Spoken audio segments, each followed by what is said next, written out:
ત્રીજી વસ્તુ આપી અલખ જોડી, અન્નપૂર્ણા સદાપૂર્ણે જ્ઞાન વૈરાગ્ય સિદ્ધર્થે ભિક્ષાન દેહી પાર્વતી. અને ચોથી વસ્તુ આપી છે પોતાના અખંડ ધૂણાની ભસ્મ. આ ચાર વસ્તુ ભગવાન શિવજી રામદેવજી મહારાજને અર્પણ કરે છે. અને આ ચારેય વસ્તુનો મહિમા રામદેવ કથાની માલપા બતાવે, શિવ પુરાણમાં બતાવે, દેવી ભાગવતમાં બતાવે, રામદેવ કથામાં બતાવે. સંતોની પાસે અથવા તો મહાપુરુષોની પાસે એના ભંડારની માલપા હંમેશના માટે અન્નપૂર્ણાની જોડી પડી હોય અને અન્નપૂર્ણાનો ત્યાં વાસ હોય છે. પરબની પરંપરામાં હજી જોડી ફરે છે. કોઈ પણ સાધુ પરબનો એ જોડી લઈ અને 2 ઘર 5 ઘર હજી ફરવા માટે જાય છે.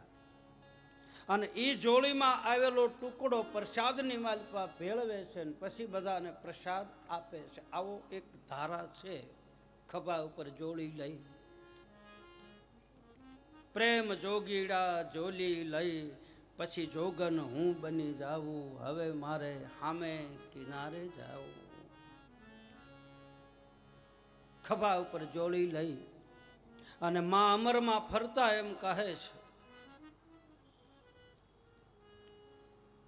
તમે કોઈ સાધુ સંતના ભંડારામાં કે કોઈ જગ્યાએ ગયા હો ને તો જ્યાં ભંડાર હોય ને અન્નપૂર્ણા એ ચોકી માથે કદાચ ભગવું કપડું ઢાંક્યું હોય અથવા તો સફેદ કપડું ઢાંક્યું હોય, એમાંથી મોહનથાળ કે લાડુ એમાંથી એને આખી ચોકી ઉઘાડાતી નથી. આવો એક નિયમ છે. પછી નીકળ્યા કરે એવું કહે છે અને નીકળે જ. ભરોસો હોય તો નીકળે. રામદેવજી મહારાજે 1,80,000 ફકીરોને એ જોડીમાંથી જે માગે એ આપ્યું છે. આવું પ્રસિદ્ધ કથા બતાવે છે. અને ચોથી વસ્તુ ભભૂતિ. આપણા સંતો આપણા મહાપુરુષો શિવપુરાણની માલપા બતાવે, બખાન ક્યા કરું મેં રાખો કી ઢેર કા, સપટી ભભૂત में है खजाना कुबेर का. बखान क्या करूं मैं राखो की ढेर का, चपटी भभूत में है खजाना कुबेर का. ये गंगधार मुक्ति द्वार ओमकार तू है गंगधार मुक्ति द्वार ओमकार तू. आयो शरण तिहारे प्रभु कारुकार तुम. आयो शरण तिहारे प्रभु कारुकार तुम. कैलाश के निवासी नमो बार बार हूँ, नम बार बार हूँ. आयो शरण तिहारे प्रभु कारुकार तुम.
शरण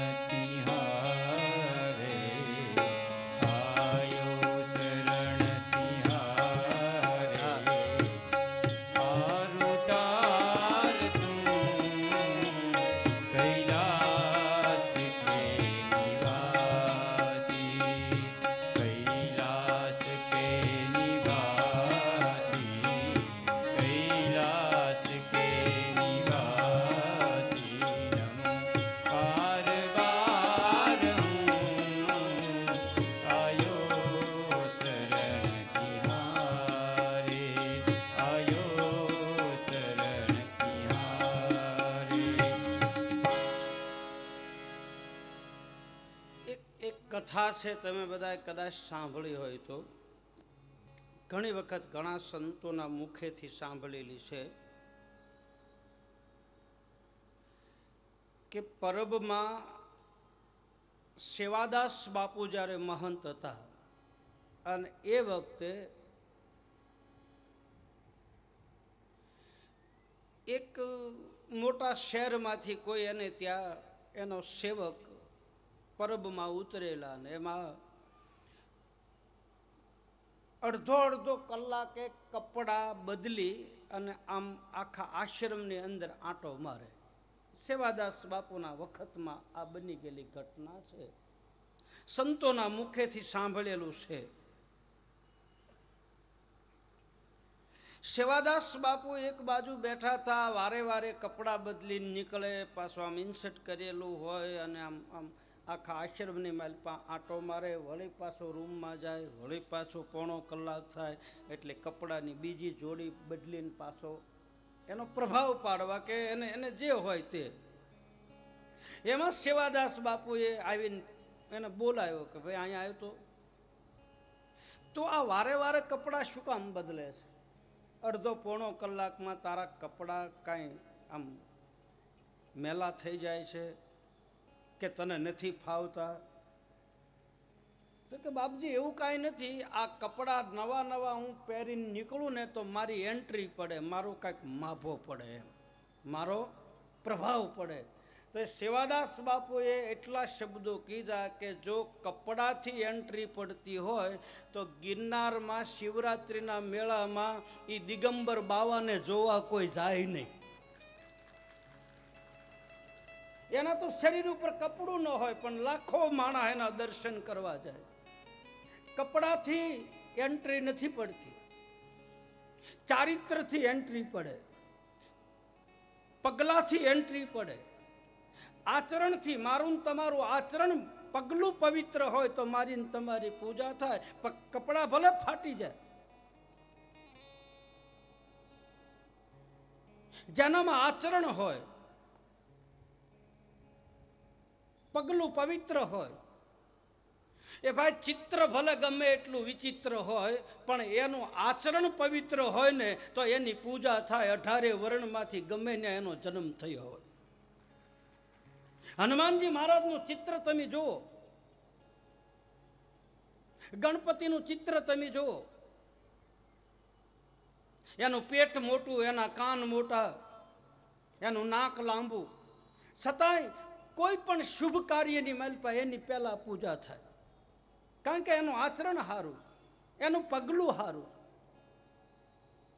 અને પગલાની જ પૂજા થાય છે. મેં પહેલા આપને કહ્યું કે આ વ્યક્તિની આ જગતની માલપા વ્યક્તિની પૂજા થતી હોય તો વ્યક્તિત્વ નથી પૂજાતું, એનું આચરણ પૂજાય છે. એના ગુણ આ જગતમાં રહી જાય, અને ગુણ રહી જાય એ ગુણને જ હું તમે યાદ કરીશ, એ અમર થઈ ગયો ગણાય. મીઠપ વાળા માનવી જેથી જગ છોડીને જાય, પછી કાગા એની કાણ, ઘરો ઘર મંડાય. હારો માણસ આપણા ગામડામાંથી વયો જાય ને બાપ, તેથી આખા ઘરમાં આખું ગામ વાળું ન કરતા, એમ કહેતા કે હજી એને દેન નથી દીધી, આપણાથી રોટલો ન ખવાય. ભલે એ ગમે એ માણસ હોય, એના ગુણ એવા હતા, એને એ પૂજાય છે.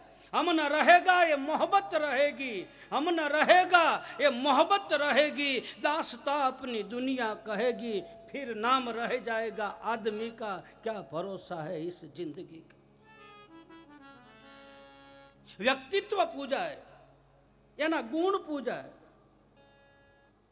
આચરણ પૂજાય. એટલા માટે સાધુ સંતો મહાપુરુષોના ચરણ પગલા પૂજાય, એના પગ પૂજાય, કારણ કે એ જીવન જીવીને ગયા. એવું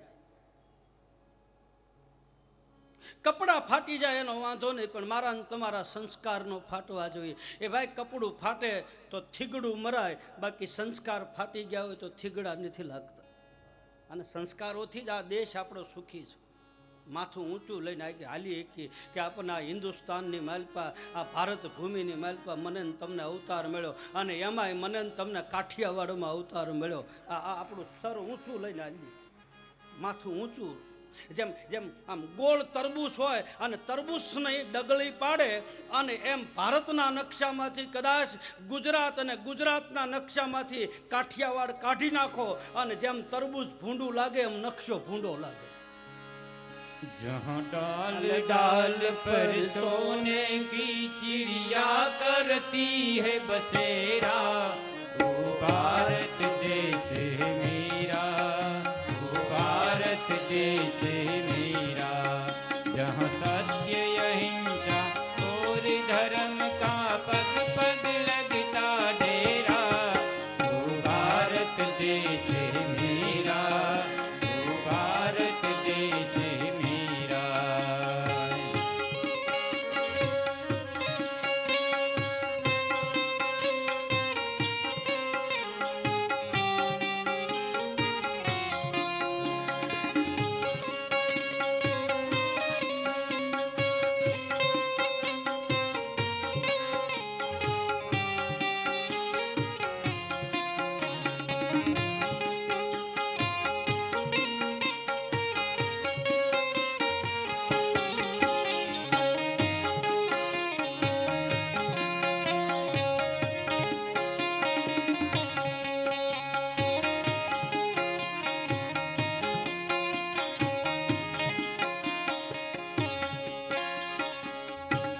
આ પવિત્ર ધૂળને પણ સાધુ સંતો પગે લાગે છે. એ રજને સાધુ સંતો કપાળની માલપા લગાડે છે.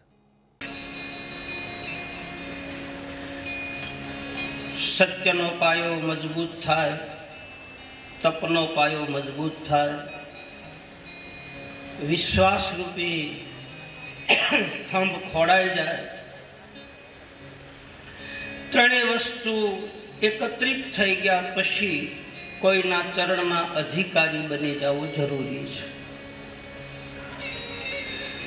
કોઈનું દાસપણું સ્વીકારી લેવું પડે. એટલે ચોથો પાયો છે શરણાગતિનો અથવા તો પ્રાપ્તિનો. પુરુષાર્થ કરતા કરતા આ પંથ પર ધીરે ધીરે હાલતા હાલતા કોઈનું શરણું સ્વીકારી લેવું. પછી ગમે એ પંથ હોય, કોઈ જાગ્રત પુરુષના ચરણમાં બેસી જવું, કોઈ બુદ્ધ પુરુષના ચરણમાં બેસી અને પૂરેપૂરી શરણાગતિ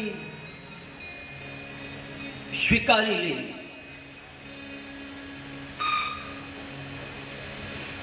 જેના આશરે બેસી ગયા પછી,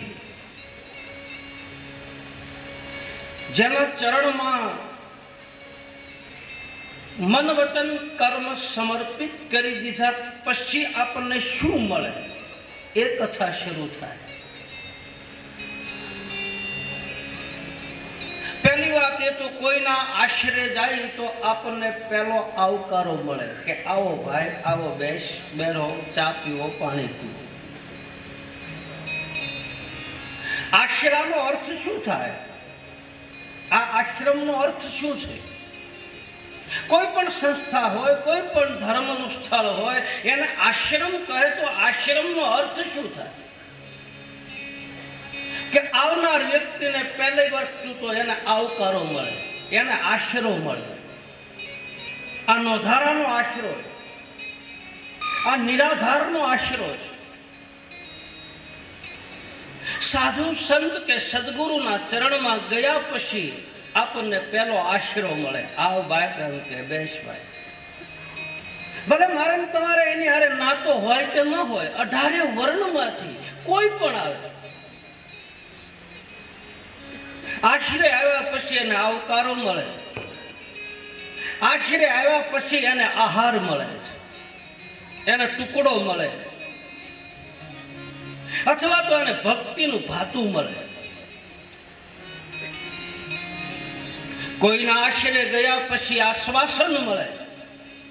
આપણા જીવનમાંથી આપણે કંટાળી ગયા હોય અને કોઈ સદગુરુ સંતના ચરણમાં જાય તો આપણને આશ્વાસન આપે, આપણને શિખામણ આપે, આશરો મળે, આહાર મળે, આશ્વાસન મળે અને પછી આપણા માયલાને આરામ મળે, પછી આપણને શાંતિ મળે. આ આશ્રમની માલપા આ 4 વસ્તુ હોવી જરૂરી, અને 4 વસ્તુ હોય એને જ આશરો કહે છે, એને જ આશ્રમ કહે. અને ત્યાર પછી 5મું કારણ, કોઈની શરણાગતિ સ્વીકારી લીધા પછી આપણને એનો આધાર મળે કે અમે તારા આધારે હાલીએ, અમે તારા પગલે પગલે હાલીએ છીએ.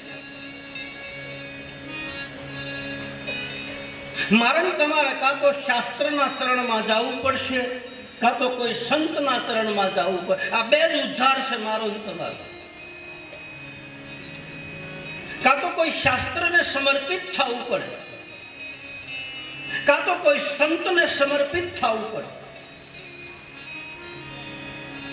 પૂરેપૂરી શરણાગતિ સ્વીકારી લેવી પડે. આ બધા મહાપુરુષો એ ચરણના દાસ બની રહ્યા છે, બાપ બની નથી રહ્યા. ધ્યાન દેજો બરાબર. એ એના દાસના દાસ થઈ રહ્યા છે. સંતોની વાણી, મહાપુરુષોની વાણીમાં એમાં નામાચરણમાં આવે, ફલાણા દાસ બોલ્યા, ફલાણા દાસ બોલ્યા, દાસાનું દાસ બોલ્યા. એના ચરણના અધિકારી બનીને બોલ્યા. એટલે ચોથો પાયો, ચોથો બિંબ ઉભો છે શરણાગતિનો. શ્રદ્ધા, વચન, વિશ્વાસ અને શરણાગતિના આવા 4 સ્તંભ તૈયાર થાય, અને જેના 4 સ્તંભ તૈયાર થઈ જાય એના ભીતરની માલપા કાયમ રામદેવજી મહારાજની જોત જગે. કાયમ એના પાટે ધણી આવે ને આવે. 4 વસ્તુ જેની પાસે હોય, ધર્મ પુરુષની પાસે, નિજાર પંથની ઉપર હાલનારા મહાપુરુષો જતી અને સતી, એને 4 વસ્તુ હોવી જરૂરી છે. પહેલા તો સત્યતા હોવી જોઈએ, શ્રદ્ધા હોવી જોઈએ, વચનમાં પાકું રહેવું પડે, વિશ્વાસ હોવો જોઈએ, અને કોઈના ચરણના દાસ બની અને અધિકારી પણ મેળવી અને કાયમ અલખનો આરાધ કરે તો એના આરાધે ધણી આવે, જરૂર આવે. શ્રદ્ધા ન હોય તો ન આવે. શ્રદ્ધા વગરનું જ્ઞાન નકામું. ગીતાજીની અંદર ભગવાન કૃષ્ણ બતાવે છે કે હે અર્જુન, શ્રદ્ધા વગરનું દાન નકામું, શ્રદ્ધા વગરના જપ નકામા, અને શ્રદ્ધા વગરની પૂજા નકામી. તો આવા 4 ધર્મના ચરણ તૈયાર કરી અને એના ઉપર હવે રામદેવજી મહારાજના પાયાના મંડાણ કરી અને હવે કથા આપણે શરૂ કરીએ. એટલે આપણી 4 વસ્તુ મજબૂત થાય. હવે રામદેવ કથામાં આપણે પ્રવેશ કરીએ. અત્યાર સુધી તો આપણે પાયા ગયા, પ્લિન્થ બાંધી, અને એમાં આવા મહાપુરુષોની સાયા મળી જાય, અને પછી આ કથાને આપણે હવે ધીરે ધીરે વેગ આપીએ. એમે તો પ્રેમના આવા પાત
કડી એવી છે એમાં સંતો અને મહાપુરુષો ચર્ચા કરે છે. આ એક કડીમાં ગાવાવાળા એમ ગાય છે કે મેં તો સિધરે જાણીને તમને સેવી. માં અમરમાનું ભજન છે, પણ સંતોએ એનો ખુલાસો કર્યો, સિદ્ધ નહીં. મેં તો શુદ્ધ રે એ જાણીને તમને સેવિયા. મેં તો શુદ્ધ રે એ જાણીને તમને સેવિયા. મારા રુદિયામાં દિવસ ને રાત એ જીવન હવે મેં જાણી. આનો અર્થ આ થાય, હવે મને ખબર પડી કે મારા ભીતરમાં તત્વ પડ્યું છે, તારા ચરણ સેવા પછી જાણ્યું. સંતો આનો અર્થ એ કરે, બાકી મારી પાસે છે. મારા રુદિયામાં દિવસ ને રાત એ જીવન હવે મેં જાણ્યા.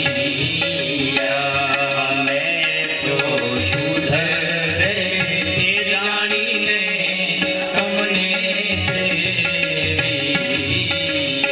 આવા પવિત્ર પુરુષની સેવા કરી અને એનાથી મારા ભીતરમાં જ્યોત જાગી. એના ચરણ સેવવાથી મારા ભીતરમાં પ્રકાશ થયો. સિદ્ધ તો તમે બની શકો. તમે અમુક અનુષ્ઠાન કરો, અમુક મંત્રના જાપ કરો એટલે તમારી પાસે સિદ્ધિ આવે, જરૂર આવે. શુદ્ધ બનવું કઠિન છે. સરળ સિદ્ધ રાખીને નિર્મળ રહેવું પાનબાઈ એ કઠિન છે. જે શુદ્ધ બની જાય, પવિત્ર બની જાય, કપડા ભલે ગમે એવા પહેર્યા હોય, કપડા હામું ન જોતા એના ચારિત્ર હામું જોજો, એના પગલા હામું જોજો. અને જગતમાં બધાના પગલા જ પૂજાના છે ભાઈ, એનું ચારિત્ર જ પૂજાનું છે. શુદ્ધ બનો, પવિત્ર બનો.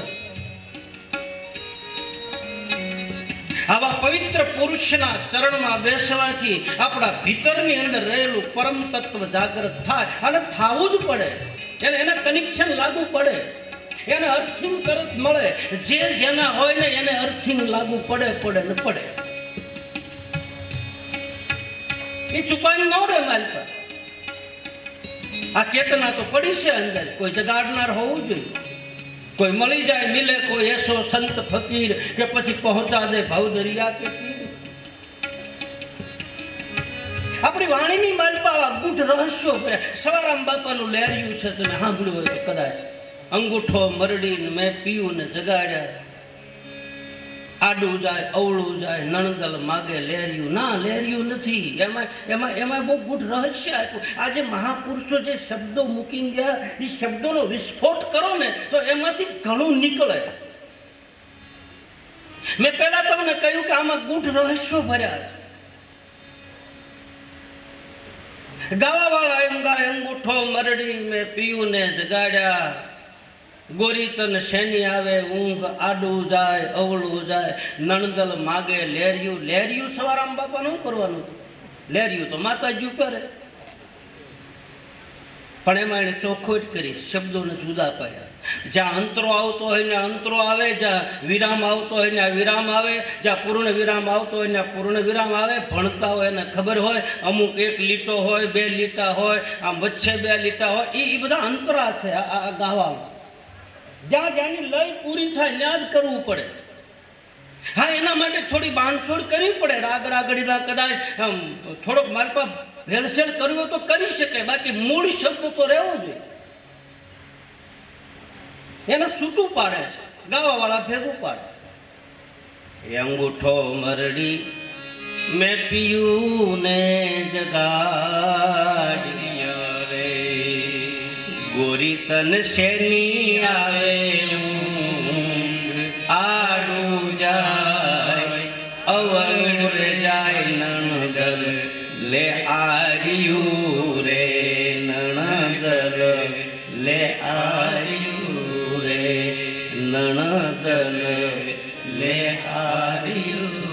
સવારામ બાપા દાસી જબુ ને કહે, હે જબુ લે હાર્યું આયા છે, ગોતી લેજે ભીતર છે ક્યાંય બહાર નથી, તારી માલપા છે.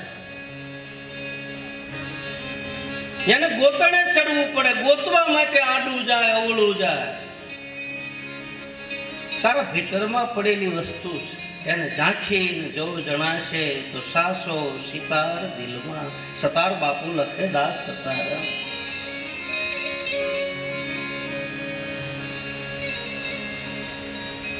તો મારો કહેવાનો ભાવાર્થ કે શુદ્ધ જાણી અને સેવવા, સિદ્ધ જાણીને નહીં.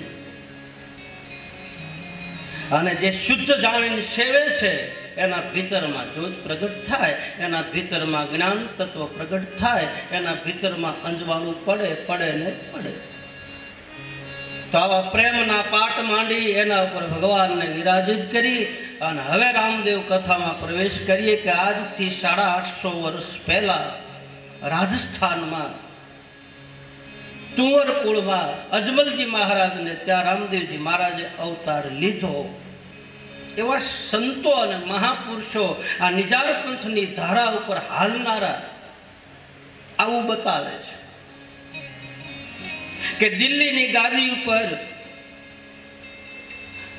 આમ અવતાર તમે ગણો ને તો રામદેવજી મહારાજનો અવતાર છે ને એ મધ્યની કળાનો અવતાર છે.